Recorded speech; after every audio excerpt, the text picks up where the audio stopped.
Барлықтарыңызға қайырлы күн достар, менің каналыма қош келдіңіздер. Каналға тіркеліп, видеоға лайк басып кетуді ұмытпаңыздар. Бүгін сіздерге әр күні жасау қажет 6 нәрсемен бөлісетін боламын.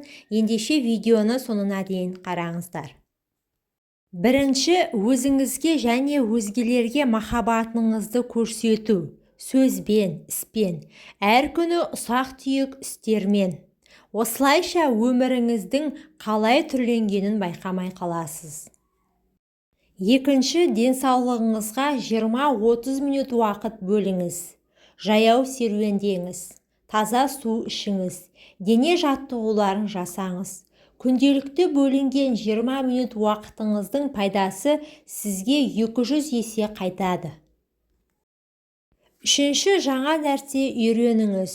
Біз асқазанымызды күнделікті тойдырамыз. Ал миымызға қандай дерек беріп жатырсыз? Тек негатив пе? Күнделікті күйбең тіршілік пе? Миыңызға да тың ақпараттың қажет екенін ұмытпаңыз. Төртінші, әр күніңіз үшін Аллаға шүкір айту.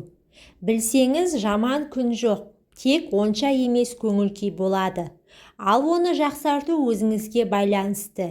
Әр күн сайын жақындарыңыздың амандығына, ішер асыңыздың болғанына шүкір етсеңіз, көңіл-күйіңіздің нашар болуы мүмкін емес. Бесінші, дұрыс тамақтану. Ауру астан, дұрыс тамақтануды білмегеннен. Бұл салада ізденсеңіз, біліміңізді толықтыра аласыз. Ақуыз, көмірсу мен майлар барлығы ағзаңызға жеткілікті болуы қажет. Алтыншы, арманыңызға бір қадам жақындау. Ол тіптен қарапайым зат болуы мүмкін.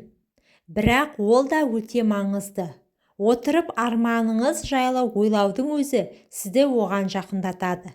Назарларыңызға рахмет, пайдаларыңызға жарасын. Менің каналыма тіркеліп, видеоға лайк басып кетуді ұмытпаңыздар.